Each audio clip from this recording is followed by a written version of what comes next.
Bonjour, nous avons maintenant la docteure Julie Rolling, qui est maître de conférence des universités et praticienne hospitalière aux hôpitaux de Strasbourg, qui coordonne la partie enfant du centre de psychotraumatisme de Strasbourg. Et il faut le dire, qui en plus a écrit un livre remarquable sur les traumas complexes, qui en plus là va être réédité, donc c'est important d'en parler.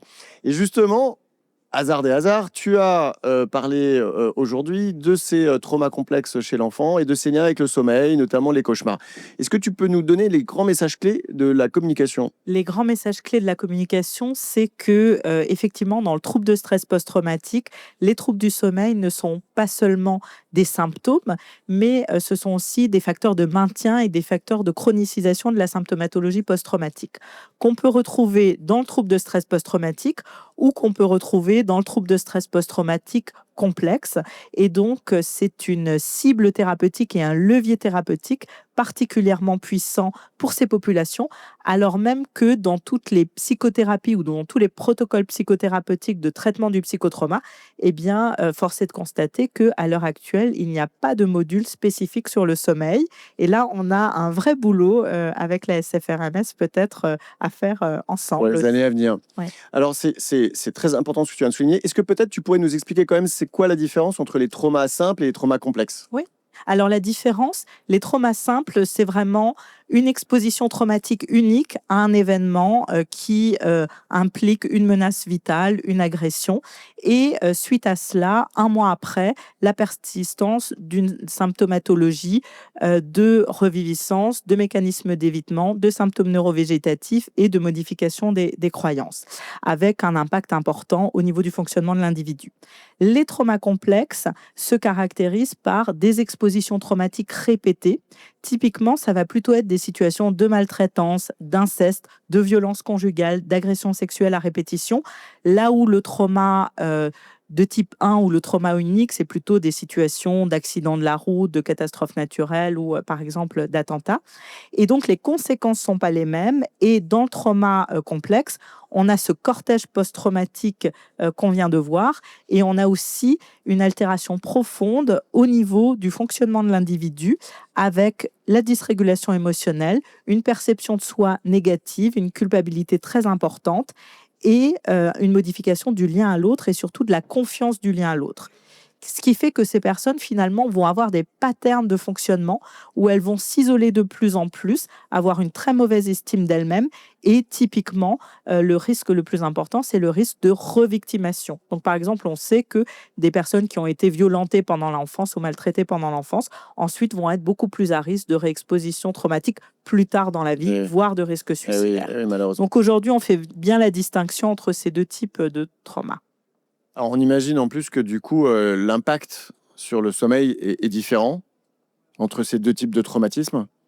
L'impact sur le sommeil, en tous les cas, peut-être dans les cauchemars, dans le trouble de stress post-traumatique complexe, on va souvent retrouver des cauchemars, que ce soit des cauchemars, là c'est plus, je dirais, l'expérience clinique que vraiment des données de la littérature robuste, mais que ce soit des cauchemars avec du contenu traumatique par rapport à la scène traumatique, ou que ce soit ce que moi j'appellerais plutôt des cauchemars blancs ou des cauchemars amnésiants, c'est-à-dire des personnes qui vont se réveiller en sursaut, qui vont avoir eu l'impression d'avoir fait un cauchemar, mais sans matériel traumatique, et ce qui peut être potentiellement lié aussi à des mécanismes de dissociation importants chez ces profils-là, qui du coup sont un petit peu différents des profils PTSD classiques. Ce seraient plutôt des profils dissociés.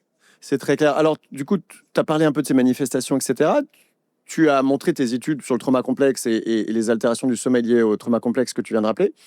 Il y a un aspect de thérapie aussi dans les centres psychotraumatisme. Comment tu traites ces enfants qui souffrent de psychotraumatisme complexe et de cauchemars pour le coup?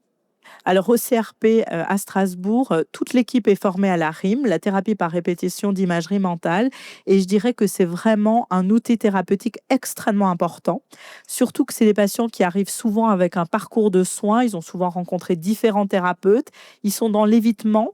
Ils sont pas forcément... ils sont souvent insécurisés du fait de devoir reparler de leur histoire traumatique. Et ce qui fait que la RIM et le fait de ne pas devoir détailler le contenu de l'exposition traumatique eh bien, ça va beaucoup les rassurer. Et donc, on va travailler sur un des cauchemars. Et à partir de ce cauchemar, on va y amener des éléments positifs, des figures protectrices, des possibilités de suite. Et dans les situations où, justement, les cauchemars sont trop activants, et c'est surtout le cas dans les situations d'agression sexuelle, de viol, eh bien, parfois, on va construire un nouveau rêve qui n'a pas forcément de rapport d'ailleurs avec le cauchemar traumatique.